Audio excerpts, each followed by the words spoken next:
Hi everyone and welcome back to the channel. So today I've got something a bit different.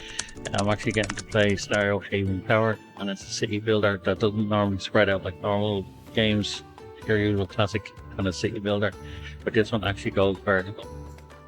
So when you first start the game, you're treated to the sand zone, and this is kind of like your base where you have to start creating your first few layers of the actual game and what becomes a massive tower all the way up to the final zone, which is the star zone. Now everything in the game kind of revolves around you trying to grow the tower upwards rather than out, and that's kind of where the challenge lies. Now at the very start, the most important thing to do is collect dew and dust, and what this is for make sure you have enough resources for water for your citizens, and then dust, which you can later turn into sand bricks, which will help you start building your resources and the layers and all, like little tiny houses and everything that you need to grow. You'll also get an opportunity to use farms and plantations, and this will be for your crop. And this is also a way to kind of either use it for managing resources to feed your citizens, or they're called Towertizens, it's a bit difficult to say, but that's what you normally use the farms for, or the plantations. And when you kind of get later up in the levels, you'll actually use these to create more resources, whether it's kind of milk, beer, wine, and so on. Now, like I said, when you first start the game, you're just going to rely on your actual citizens. Now, most of them will start off in these little huts, and they do eventually start to grow once they get enough food and kind of drink. And then there's a thing that they use, and it's called spirit, which kind of eventually grows the more you build your tower. Now, like I said, these citizens, and once they have their huts, they'll also become simple porters. And what these porters do is they'll help you move all your resources from tower block to tower block, the more you kind of rise higher and higher. Now, what also you can help to move these resources and to kind of help your little porters out, you'll start to unlock little tech, which you can get like kind of balloons and pipes, which are kind of automated. Now, the balloons, you can kind of set a route, and it'll actually transfer your... Now with the balloons, you can actually set routes, and what it does is it kind of transfers your resources from the lower levels up to the higher levels. And then there's two types of pipes.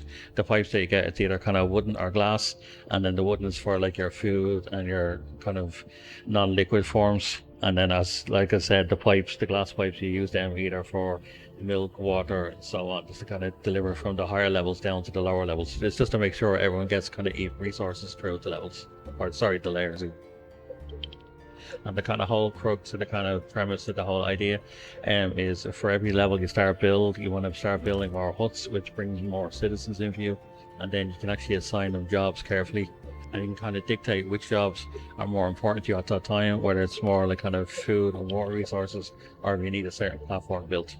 Now, I found in Stario Haven Tower, the progression is kind of steady, and it's satisfying, but like it doesn't get too kind of overbearing like some simulations I found.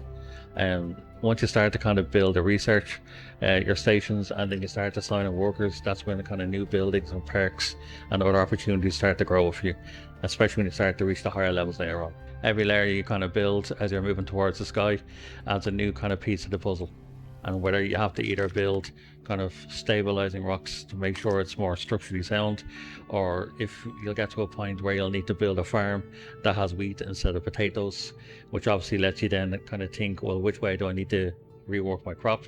I kind of found this later on where I kind of need more wheat, obviously, which is for like the fruit wine, as they call it, and the beer. And then eventually, as you build higher, you'll also slowly move away from sand bricks to glass bricks, and then steel bricks that get higher and higher. And things aren't always kind of smooth because, like I said, you start off in the desert area or the sand zone, and what happens is you're hit with these storms or natural disasters. And what these can do is they can either blow your citizens off the actual tower, so you'll need to replenish them, or they'll actually damage buildings which you need to repair. And thankfully, you can kind of build around this, and you can get these things called miracle towers. And what these miracle towers, they kind of have two kind of positives. One, it gives you more faith. It's so that the more faith you have, the more tech you can actually build, and you can actually kind of keep progressing. And if you kind of skip one of these miracle towers, you can't actually go further on, which is a mistake I made earlier in the game, and I had to restart my whole level. Also, a good point to kind of get used to is as the tower gets kind of higher and higher, you want to kind of do more stable, so you can actually build kind of better either houses, huts, kind of manufacturing kind of resources. No kind of manufacturing which would be things like your kind of repair kit shop, your sand brick, steel brick, and so on, like in glassworks. So what I normally did is actually place these blocks, and what these blocks do is you kind of make your tower more structurally sound, and plus it lets you actually build more onto each level, which is kind of the actual goal, to kind of keep production and obviously to keep your citizens kind of safer and doing their work properly.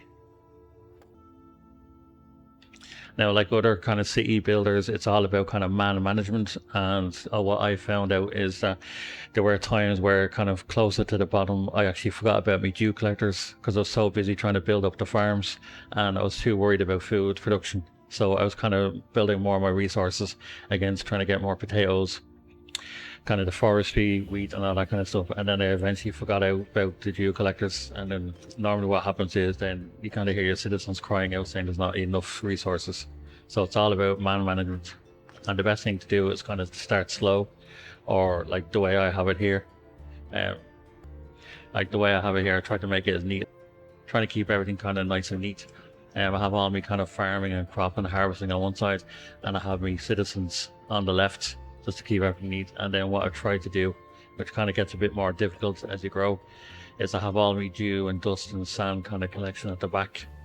And then as you go on forward, you can see here that it's kind of like lanterns, relaxation towers, and obviously when you get to the kind of rain zone, you get these things that actually collect the rainwater. And for some reason I just put it on front because I think that's the way the wind blows. So in my head, logically I was thinking, right, well, that's where I need to put them. But I think it was just aesthetically in my own head. It was just to trying to get everything kind of nice and clean. But like I said, the higher you go up, you kind of realize that you're kind of running out of space quickly. So it doesn't really look as neat as you want it. But like I said, it's more trial and error. So once you kind of get used to the game, you should be all right on what way you want to actually kind of level it up. And as you can see, there's kind of these creatures that fly around or like float around. And obviously you got stingrays, turtles. As you go up higher, you'll see there's like whales and stuff like that. As you get kind of closer to the stars, there's none there at the moment.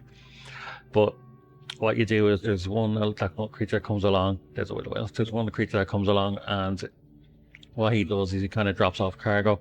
So you can kind of set up a little cargo bay from. And what he does is he'll drop off resources, and you can buy and sell them. Now you can have them done automatically, or you can do them manual. Now I didn't actually do it this time around because obviously this is my second walkthrough, because I kind of made a mess. Because like I said before, you need to make sure your miracle towers are in place. And the reason for being is the more you place your miracle towers, obviously the higher your fate goes, and obviously you need fate because this is like your tech tree here.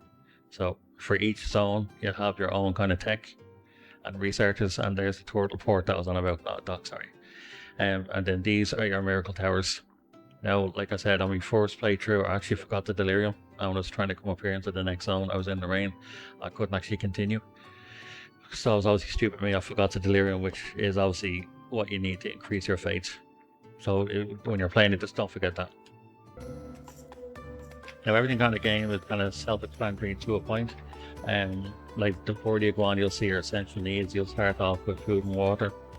When you start to get up to the kind of mist and rain levels, you'll get lanterns, which obviously is important. I don't actually have some right now at the moment. The storm blew it off the lantern. But these are to kind of help your porter see better, and then obviously in the rain levels to make sure everyone stays kind of nice and dry. I've just kind of passed the frost levels, so obviously these are called warm stones. So you want a good few of them to keep all your citizens and your porters nice and warm. Now, when it comes to your citizens, like I said, you've got porters and you've got jobs. And then when you look at the job screen, these are kind of the jobs that you want. Now, this is down to you whether you want either, like, say, your food, or you kind of want your workshops to be the priority. So these are simple just by kind of clicking and drag them. So when you put them on top, it's basically giving these the kind of priority that you want. Now, like I said, it's down to your own personal choice, but you'll get the feel of it as you play, and it's kind of all trial and error, and I think that's what I love about the game, really. Now, another kind of Also, you've got your morale meter, and you can see here, the morale is all depends on like food, water, living arrangements, and stuff like that. And obviously, every time we keep the morale up, the whole kind of building just becomes like a tad bit easier for you. What kind of helps the morale as well is you get like a wish list, so you can actually get it up here in the corner. You'll see here down the left, it says wish list, and I've got quite a few still there because some of them, which is kind of I find a bit annoying, is that while it's all kind of nice and neat having this to help you grow, sometimes they actually want you to start building like towers like this so they can meditate, and I kind of have a bit of OCD where I find that it actually ruins the aesthetic look. But obviously you just have to throw it there just to keep your students happy at the end of the day. Oh, and another thing, you kind of have to be mindful as well of whereabouts you're building your platforms. Like I said, there's a ritual platform here, and I'll show you that now in a second, which opens up in the rain zone. Now, I wasn't really paying attention to that at the start in this one, and I was trying to make sure that my citizens had enough food, water, and kind of that stuff. And I was always mindful to make sure that I left enough space, because obviously your miracle towers are the important ones, because you want to make sure that you have enough faith to continue, otherwise you have to restart again. So every time you're building, you just click here, and then you get each individual kind of plans, and it tells you what they're best good for, resources, and some will give you either environment or negative. And then you get like things like ecological and industrial, which is also kind of increases either your production levels, or like obviously ecological is for your farming and stuff like that. Now you'll see this button is grayed out at the moment, and this is your miracle tower. Now, like I said, the first time I clicked on the miracle tower, I could only do 2 levels because actually I went too high. It didn't actually let me do the full 2. So again, it's just stuff like that you have to be mindful. It would be good if you could actually destroy some of the buildings and kind of come back, but it doesn't let you. Yeah, so if you go into your build tower, you'll get this thing called a ritual platform. And like I said, I got 2 engrossed in building. And when I tried to build it, it won't let me because it says I've exceeded the current tower. Sorry, yeah, I've exceeded the current tower height. So that's kind of, I'm not really sure exactly what that benefit would have done for me. Like so far, everything's been going okay. Now when you unlock kind of the ritual platform, you'll get this new little icon down at the bottom, ritual. So once you open this, these are kind of like little boosts. So you can see there, like I've got these selected, so these are for porters can carry less, but they're actually 80% faster, because I was trying to get the all the resources up as quicker. Then you've got to kind of like to overcome their fear of heights, better disaster shelter, and so on and so on. But like I said, I couldn't actually activate it because, as you saw earlier in the video, I actually built up too high, and now I can't do it, which kind of was a bit of a pain. It would be kind of nice to get like a little alert or something, like, but like I said, I was just too busy trying to get everything working, like food wise and stuff like that. So after a few hours of playing Stario Heaven Tower, I didn't really kind of want to stop. I find that it's very relaxing. It's got a lot of kind of content and stuff, and what you have to do every time you build each layer. I like the way you can kind of spin around your camera and kind of admire your tower and see what needs to be done, see what your citizens are up to and if things need to be fixed. Or I just kind of find it more interesting kind of way that the developers have decided to kind of make it a kind of building upwards, like a vertical game rather than kind of the standard city builder. Visually, I think the game looks beautiful, like with the bright colors, the aesthetic look of it, and the music as well is like a nice relaxing theme when you're actually playing it. So like I said, I've put quite a few hours into the game, and I'm still kind of only feel like I've scratched the surface. I'm trying to get the actual tower better and better built. Plus also the game's in early access, so I feel like the developers could keep adding more content to it, and maybe kind of give you more variations in the buildings, and maybe kind of more resources for growing each different plants, or maybe even kind of different resources to help your little citizens kind of build better towers. Because at the moment, these are kind of just your standard houses. Like obviously they start off as little tiny huts, and then they eventually, like these, they're not really busy here. So they start off with these little huts, and then the more you kind of upgrade them, they turn into manors like this. Yeah, but overall I kind of had a blast with it. There's like 1 or 2 things that's kind of annoying. If you notice, like a little speech bubble, a lot of them just come up just to complain, and it feels like about nothing. And then again, like I said, with the wishes, a lot of them kind of want to be bounced back and forward up between different levels, and it kind of then gets annoying because they need to build little kind of houses. Like I'll have to build a house over here, like a little hut. And I kind of just like, for me, low CD kind of levels, it kind of makes it feel like I've disrupted my whole kind of building flow, because I like the way I have everything. Like I said, the house is on the left and the feet on the right, like so. Well, hopefully you've stuck it this far through the video. Sorry for rambling. I kind of just talked everything off the cuff. If you did like my first impression video, I'd really appreciate if you dropped a like, hit the subscribe, and let me know in the comments what your thoughts on the video or what you think of the game. Is it something that you play around, or is it something that you kind of pass or avoid? I've really loved playing it. I'm actually playing it again now, right before I log out this video. So I really hope you have a good day and take it easy. Cheers.